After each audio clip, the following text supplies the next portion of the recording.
जी हां, एक और लोकसभा चुनाई के ढंका बाजा थे उन्हें ताते तात मुद्दा लले के सांसद प्रत्याशी मतदाता मन के दोरा फीट का खटखटावत है। यही कड़ी में भाटापारा के लोकोत्सव मैदान पहुंची प्रदेश के मुखिया भूपेश बघेल। भाटापारा के लोकोत्सव मैदान में कांग्रेस आम सभा के आयोजन करे गए, जेमा कांग्रेस के सांसद प्रत्याशी प्रमोद दुबे, मंत्री शिव डहरिया कई मंत्री पहुंचे।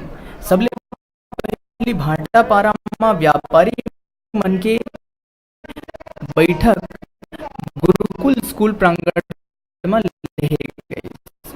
वहां ले भाटापारा के लोकोत्सव मैदान में आम सभा के आयोजन करे गए, जहां मुख्यमंत्री आम सभा संबोधित करे।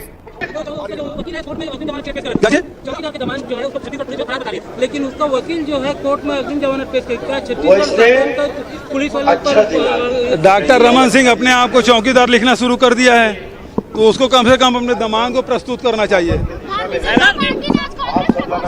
भाटापारा में कई दूसर पार्टी के कार्यकर्ता मन कांग्रेस प्रवेश भी करे।